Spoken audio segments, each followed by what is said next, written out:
Good afternoon, ladies and gentlemen. This is Maximus Black here with yet another Starcraft 2 mid-level commentary. We're getting a lot of replays, so let's just keep them going.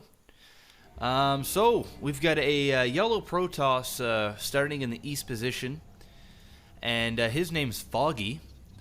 And we've got a pink Zerg. God, I love that color. We got a pink Zerg, which is Helldemon, and he is starting in the north position. And Foggy's asking Helldemon what race he is, and he doesn't get a reply, and Foggy just goes, cool. So, yeah, I'm going to throw out another commentary here. Want to give everybody another quick reminder about our tournament that we're holding December 11th and 12th. The video is on our channel, so check it out. We also just got Twitter, so you can now follow us on Twitter. We're going to have all that updated here on our blog and our channel at some point this evening when Adam gets off school. And yeah, so all kinds of exciting stuff going on. Zerg just brought his overlord down here, and he's seen that well, there's the enemy, so he knows where he's at. He's running a drone somewhere. I don't know where he's going. I think Yellow's like, oh, okay, well, the Overlord just found me here, so I think it's pretty safe to say he's right up here. So they both know where they're at, and Yellow's just doing a typical build, you know, opening up with the pylon gateway, and looks like Zerg is, whoa, he's got 15 drones right now, and oh, looks like, yeah, he's got 15. It looks like he had 15 pooled. So he's gonna have a pretty good economical start. And Protoss also got 15 probes, so his economical start's gonna be pretty good as well. Protoss just Foggy just got a administrator, and looks like he's gonna be pumping some guys on there for gas. We might see a Cybernetics core go right into a Cybernetics core and try to get that warp. Looks like he's pyloning up here, so we might be trying to choke off his front, which is what a lot of Protoss players do when they figure out that they're playing against the Zerg. And looks like Zerg's spawning pool just finished, and he's also getting his extractor. So, you know, pretty typical build.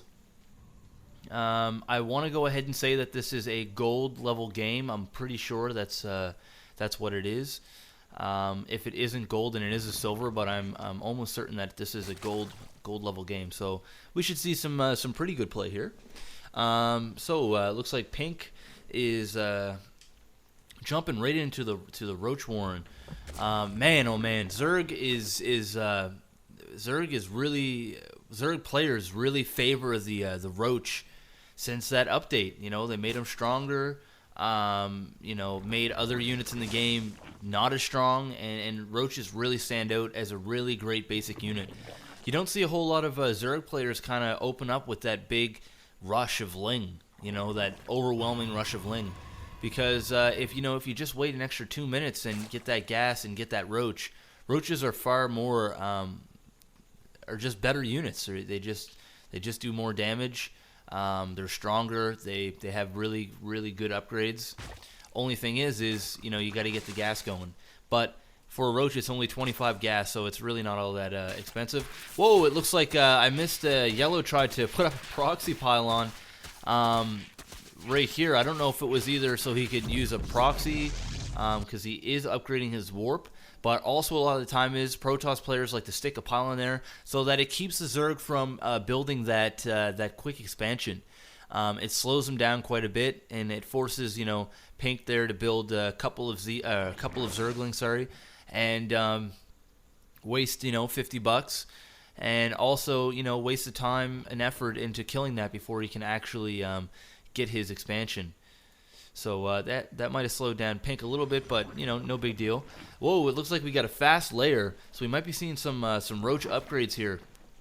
A lot of the time is players either like to get a fast layer to go into quick muta, or they also like to get that layer so they can get these upgrades, which is you know, the speed for the Roaches, and also the tunneling claws, so that you can burrow underground and move with the Roaches. It's very effective if used correctly. Although they can be still seen by, you know, your your scanners or photon cannons, anything like that. But you know, in 1v1s at the beginning of games, a lot of the time is if they're not Terran, they usually don't have anything that can scout cloaked units, such as getting rushed by a Dark Templar or whatever. A lot of the time is low-level game players. They totally, it slips their mind about getting that observer. So it looks like, whoa, it looks like he actually is getting the tunneling claws. You know what? I can honestly say that I don't use this enough in my gameplay. And yeah, and oh, it looks like he's slowing down all the builds with the probes. I don't know if that was really worth it. Got rid of an Overlord and destroyed an Overseer. It was a lot of money just to do this, but whatever, no big deal. It was a way to scout. So he knows now that Foggy's got a bunch of Sentry and Stalker and a couple Zealots. But like I was saying, I really need to start using the tunneling claws, because I usually just try to jump right into roach speed. And another thing that this Zerg player is doing that's also great is he's putting creep tumors all over his base, and I assume he's probably gonna creep it all the way out here. That way your units can run faster. It's a lot of Zerg players, including myself, I don't really take advantage of that. And it also is, in case they, you know, Protoss wants to build a proxy pylon out here, he can't do it because he can't build on top of creep.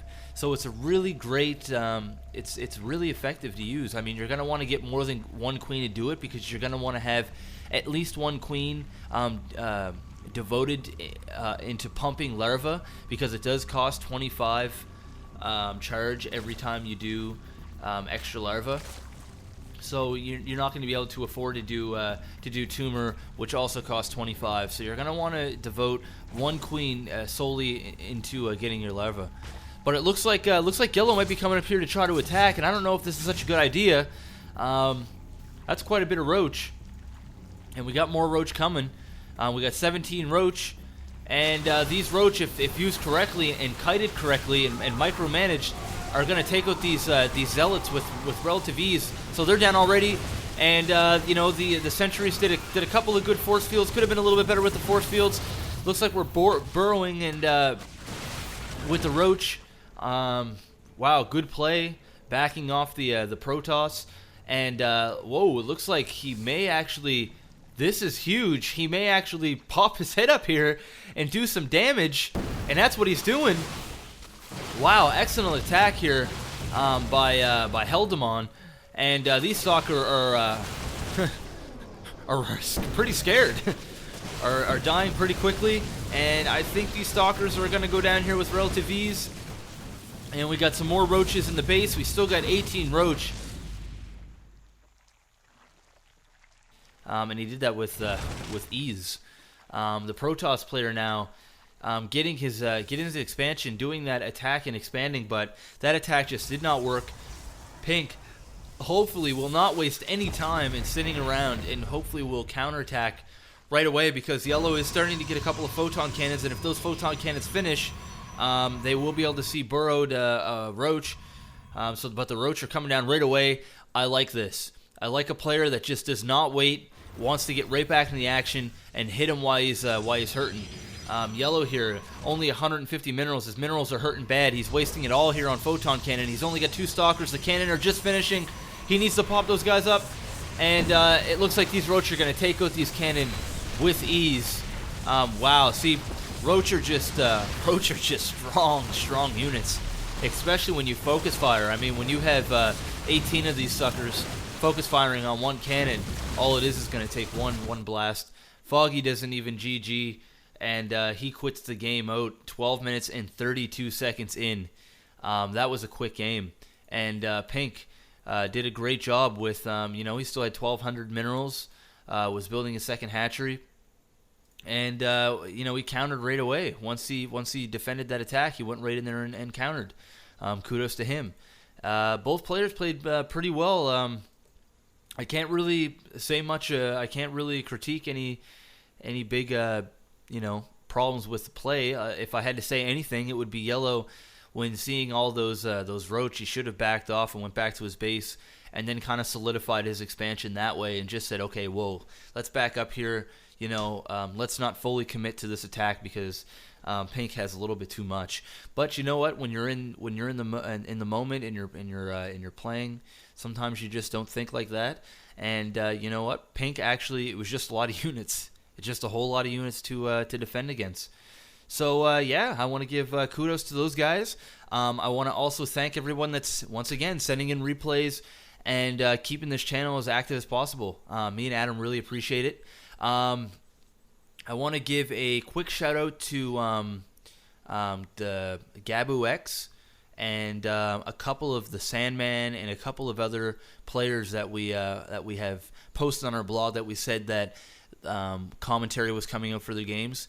I don't know if Adam said it or not, but we had technical difficulties with Fraps when it came to recording. We actually did commentary for your games, but unfortunately we had problems and it got deleted. So we're getting together on Friday and we're going to recast those games, and also we're going to do more commentary, and we're going to make it an all-day thing. So we're going to have a bunch for you guys coming up. So yeah, stay patient, guys. We appreciate it, and it's coming out. So once again, check out the tournament. If you like what we're doing, by all means you can subscribe. If you don't subscribe, then whatever. Check us out anyway. We're here to serve yous in the mid-level community. So this is Maximus Black with LAGTV, and I'm signing out. Peace.